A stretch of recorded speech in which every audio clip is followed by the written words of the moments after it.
বিশ্বনবী তাহাজ্জুদের সময় দাঁড়িয়ে যেতেন। ছোট্ট একটা ঘরে চাটাইয়ের উপরে বিশ্বনবী মা এসে শুতেন, গাদাগাদি করে জায়গা নাই। মাঝরাতে বিশ্বনবী তাহাজ্জুদের জন্য দাঁড়াতেন, আল্লাহু আকবার বলে দাঁড়িয়ে যেতেন, নামাজ শুরু করে দিতেন।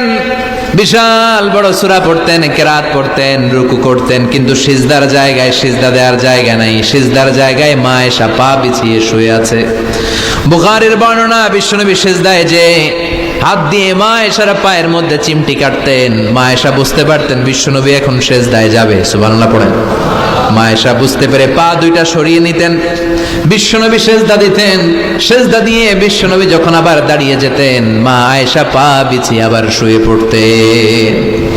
কি ইবাদত ছিল বিশ্বনবীর! হাত্তা তাতাওয়াররামু খাদামা।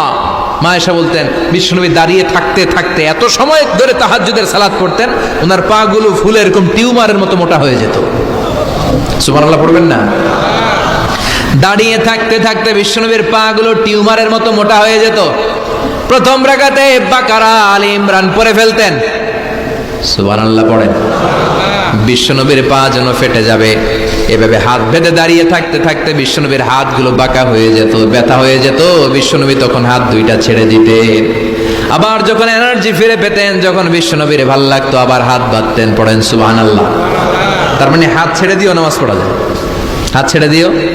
মালিকি মাযহাবের কিছু স্কলাররা ওনারা মত নিয়েছে, ওনাদের অনুসারীরা এরসাল করে, আমাদের দেশে কেউ বাদে এইভাবে, কেউ এইভাবে, কেউ এইভাবে। মালিকিরা বাদেই না, কেউ বাদবই না, কি করবি কর, আছে না নাই?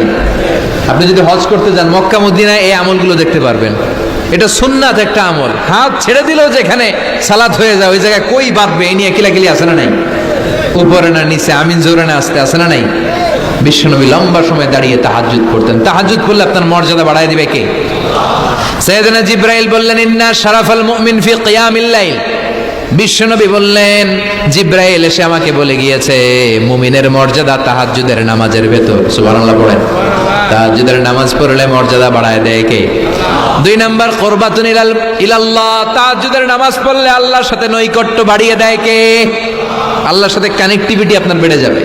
আমাদের দুনিয়াতে সব জায়গায় কানেক্টিভিটি আছে। এমপির সাথে হাত আছে, চেয়ারম্যানের সাথে হাত আছে, ওই এসআই এর সাথে হাত আছে, পুলিশের আইজির সাথে হাত আছে, কিন্তু আল্লাহর সাথে হাতটা নাই। কথা কন, আসল জায়গায় কানেকশন লাগানো দরকার। চিল্লায় বলেন ঠিক কি না? মান লাহুল মাওলা ফালাহুল কুল্লু। যে ব্যক্তি আল্লাহর হয়ে যায় গোটা বিশ্ব তার হয়ে যায়। যে সব জায়গায় যে ধর্ণা দেয় আল্লাহর কাছে ধর্ণা দেয় না, তার কোনো মর্যাদা নাই। আর যে ব্যক্তি সব দিক থেকে মুখ ফিরিয়ে আল্লাহর কাছে যায়, গোটা বিশ্বের সবাই তার দিকে তাকিয়ে থাকে। এজন্য সম্পর্কটা লাগাইতে হবে কোন জায়গায়? তার মানে তাহাজ্জুদ পড়লে মর্যাদা বেড়ে যায়, আল্লাহর সাথে সম্পর্ক বেড়ে যায়। বিশ্বনবী বললেন, মানহাতুনা আনিল ইসিম। তাহাজ্জুদের নামাজ পড়লে তাহাজ্জুদের নামাজ আপনারে পাপ কাজ থেকে বাধা দিবে। সুবহানাল্লাহ পড়েন। তাহাজ্জুদ যারা পড়ে এরা পাপ কাজ করে না। চিল্লায় এখন ঠিক কি না? 4 নম্বরে মুকাফফিরাতুল লিসাইয়্যাত। পাপ আর অন্যায় যদি কিছু হয়েও থাকে, তাহাজ্জুদের নামাজ পড়লে তাহাজ্জুদের নামাজ পাপগুলোরে ধুয়ে মুছে সাফ করে দেয়।